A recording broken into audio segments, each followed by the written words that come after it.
Hello everyone, Gis here. Welcome back to this third session of my journey to the 2023 Tabletop World competition. In this video, get ready to witness some exciting progress on the base of my diorama. I'll also be adding colors to the brave villager, starting with the blacksmith. I'll even show you how I design and 3D print some additional accessories to decorate the scene. Oh, and a surprise parcel arrived today. So let's open it together and see what's inside. Get ready for a fun and inspiring ride.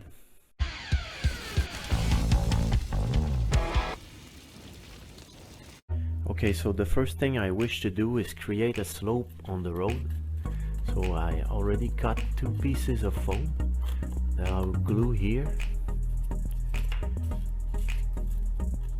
because I realized the building will be too high, and if the road is not going up there, I will have to build stairs or something. I'm also gonna use foam sheets to create a gradual slope.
Okay, so now I'm gonna fix all those happy pieces of foam to the base with no more nail adhesive.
While the adhesive dries, let's go paint some minis.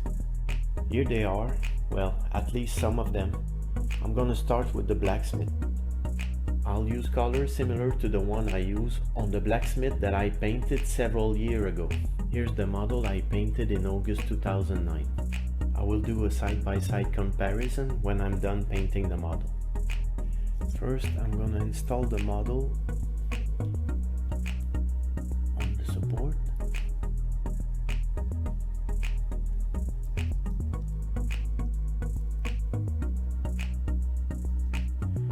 This way I'll be able to paint it all around without touching it. You see this here? There's still a mold line. I will remove it before going any farther. It's not perfect, but it's a little better now. I will apply brush on primer.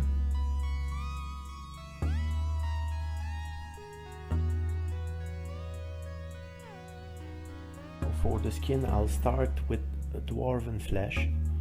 It's probably an out of production color.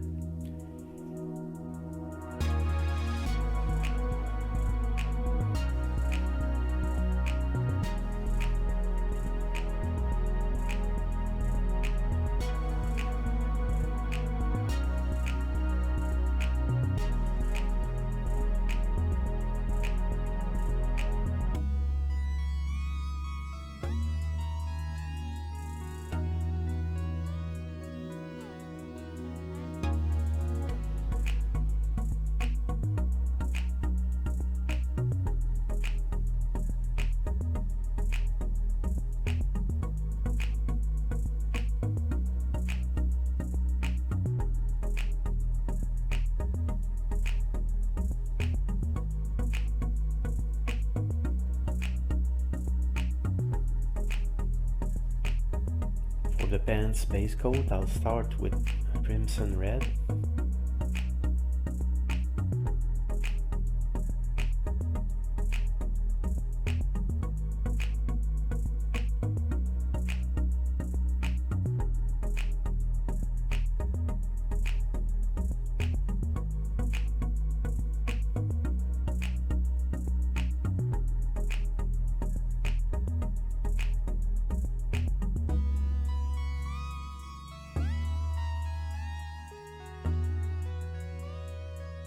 Then I will use coal black to base coat the apron, the boots, the bracer, and the metal tool.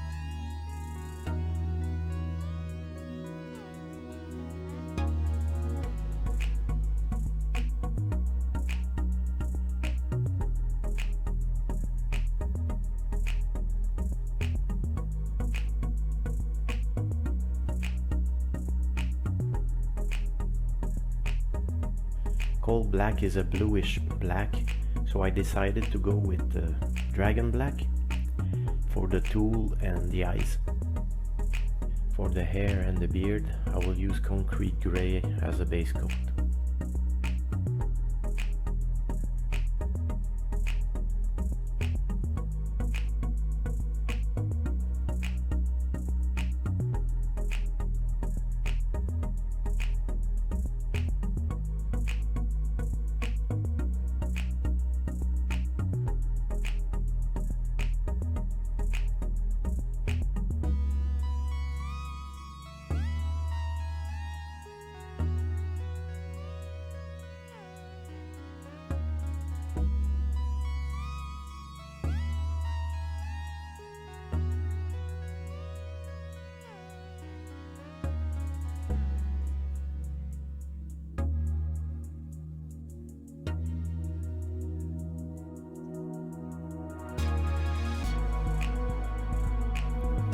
Now that the paint is dry, I will apply Citadel Seraphim Sepia shade.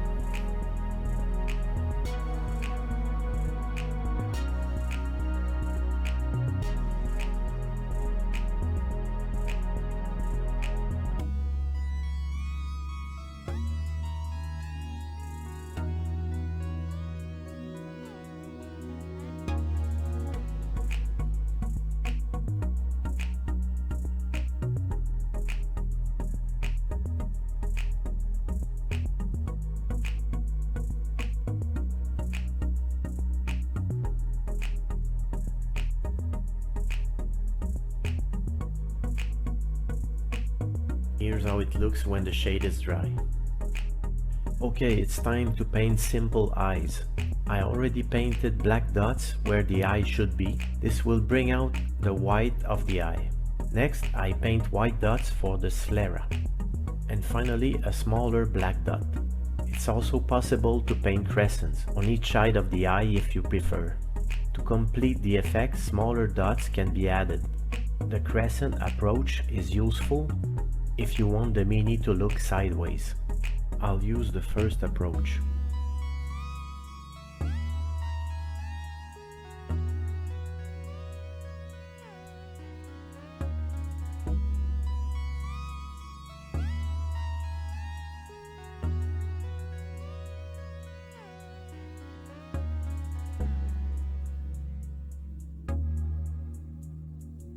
I missed when I did the black dot, so I will correct this. Simply repaint the stain with the skin color.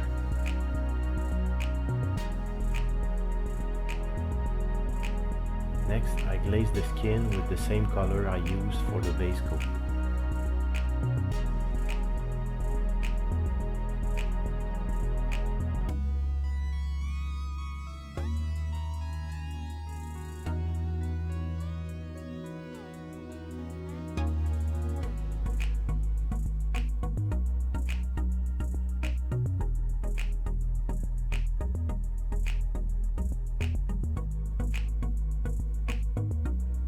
To highlight the pants, I mixed the red base coat color with some skin color.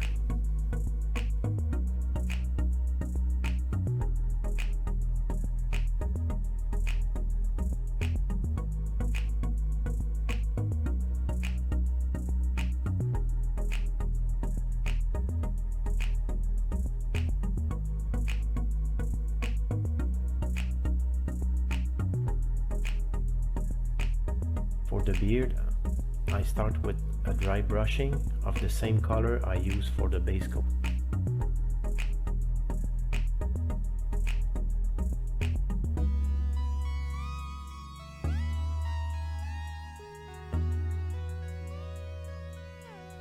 I then gradually mix a paler gray to create the highlights.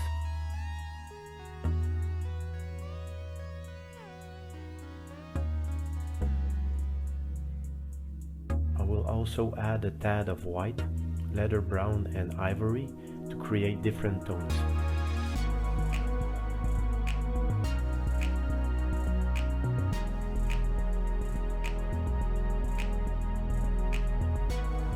For the leather, I apply a first layer of dark gray.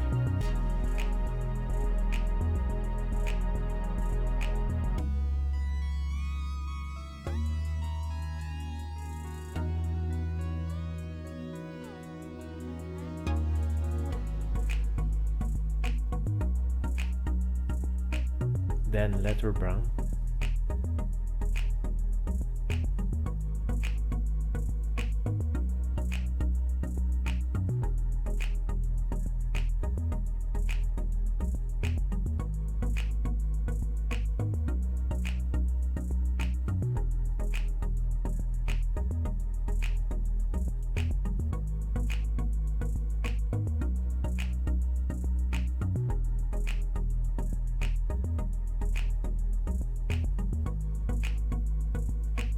And a tad of skin color to create different shades.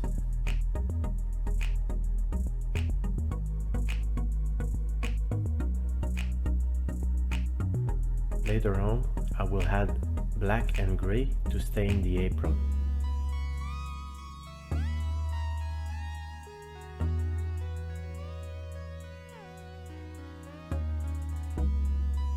for the tool, I use a simple non-metallic metal technique.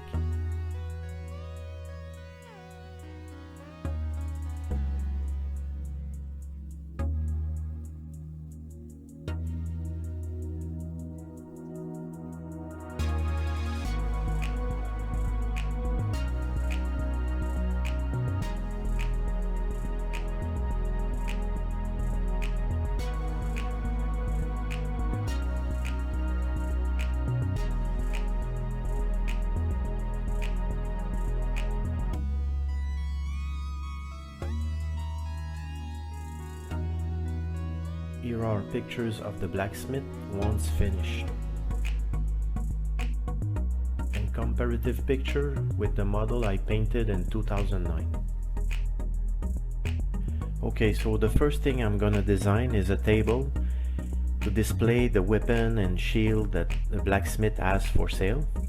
I'm using a Tabletop World table as reference, and it's about 35mm long, but I'll be doing my table around 40mm long. I'll see how things go, and I may as well design a rack for the bigger weapon. I'll be using a software called Inventor to have exactly the dimension I want. Then I'll switch to Blender to add more details. I'll be working in millimeter, so I'll open a template. We'll turn off the sound and probably will play the video in fast forward.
And now I will open the file in Blender.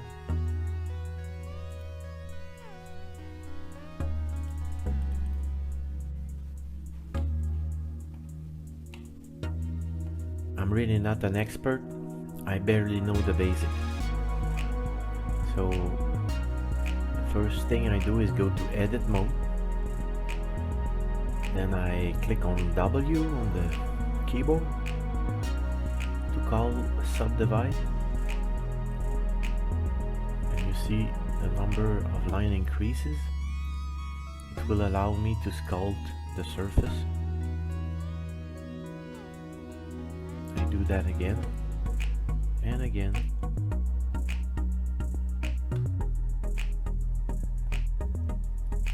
And now I will try to sculpt the surface to see if it's enough.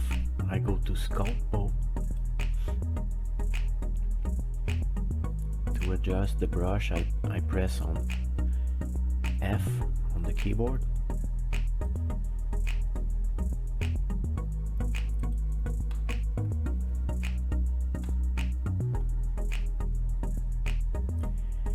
And then here the symmetry is on for the X axis and the Y axis.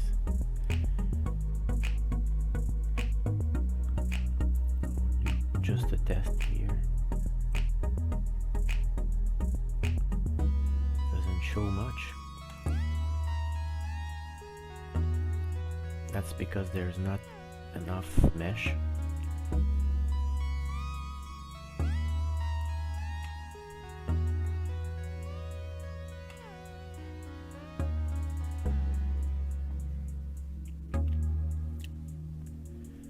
Ctrl Z to erase what I did.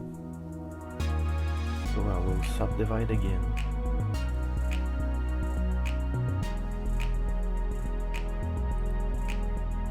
And again. Now the model will be very heavy, but I will fix that after.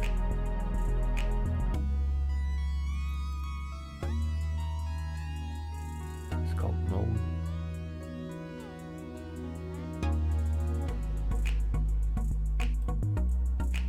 Starting to work now. So those notches are appearing on both sides because I selected mirror on that's the X axis and the Y axis as well, so there's marks on the other side of the table as well, so it will go faster to work like this. So now I will turn off the sound and work on that table.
Wouldn't say it's ugly, but it's a very rough design. To unsubdivide, I need to be in object mode. I add modifier, decimate, and then there is collapse, unsubdivide, and planar. Okay, so up the screen here I have 405,000 faces. Decimate, collapse. We'll try 0.1. Yeah, it cuts by 10 the number of faces. The reason why it's important to do this is because your STL file will get very big and you won't get a better print. So I saved the file and now I will do the exercise again.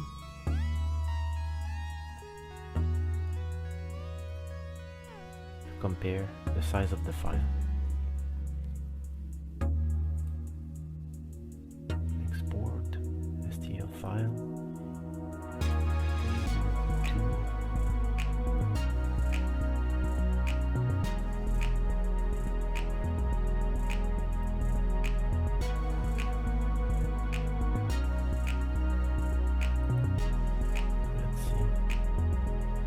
Can see the difference between the size of the file is 1/10 and the appearance of the table didn't change.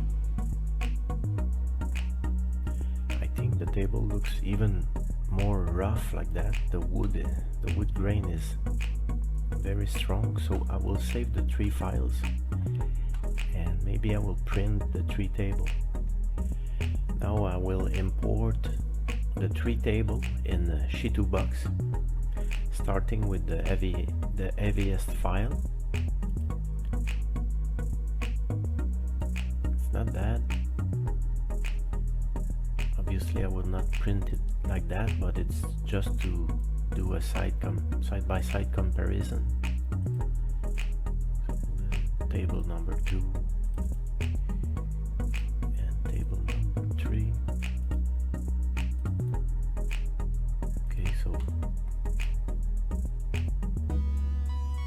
This one is 1/10 of the size of this one, and this one 1/10 of this one, and I don't see a big difference. And this is 2 centimeters by 4 centimeters, so it's not a big piece. Let's have a closer look.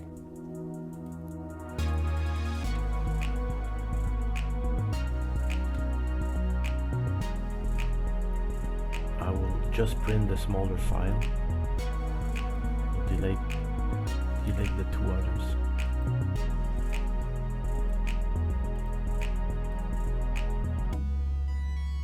Rotate.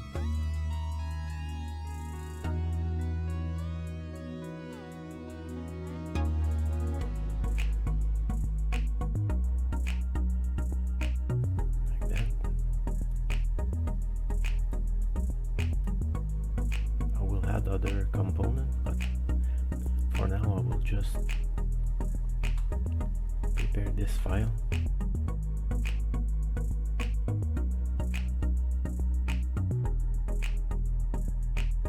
I will add the auto support.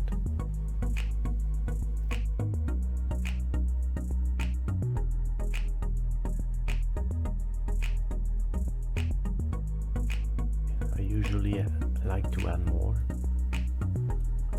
Here.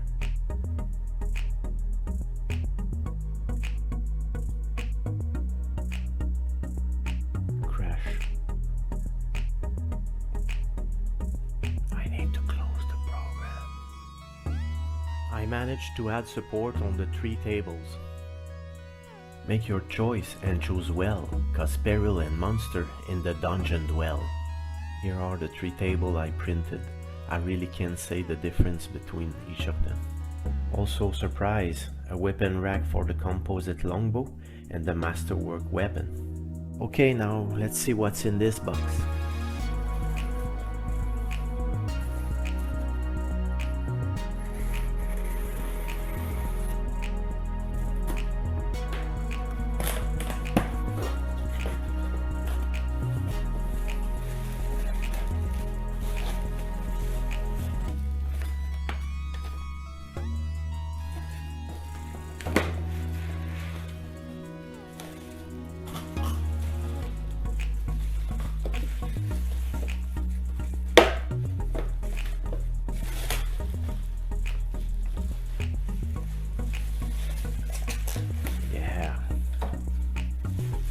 Static King from Woodland Scenics.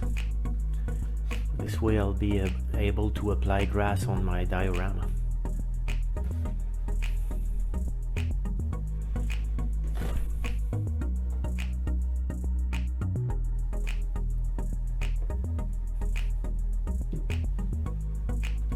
And the power supply.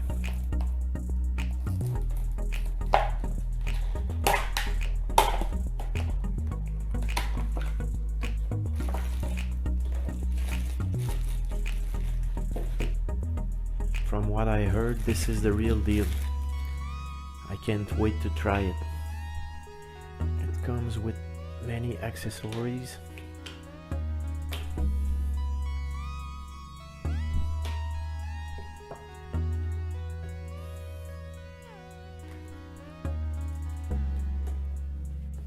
And there's also a colorful manual coming with it. To use it.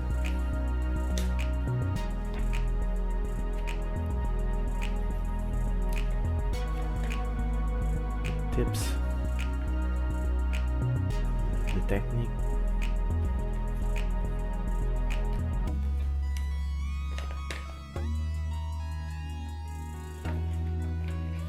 That's awesome.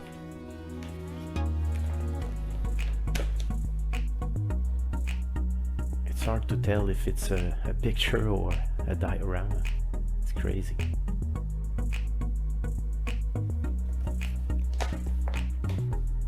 Wow, can you believe we're at the end of this video already? I hope you had as much fun watching that I did making it. If you enjoy watching this session, don't forget to show your love by hitting that like button. Get ready, because in my next video I'm gonna take this diorama to the next level. I'll be carving a rock face in the foam and adding all sorts of textured elements like pebble, sand and more. It's going to be epic. Make sure to subscribe to my channel so you don't miss any of the action. You won't want to miss the exciting next chapter of this series. As always, keep on painting and take care.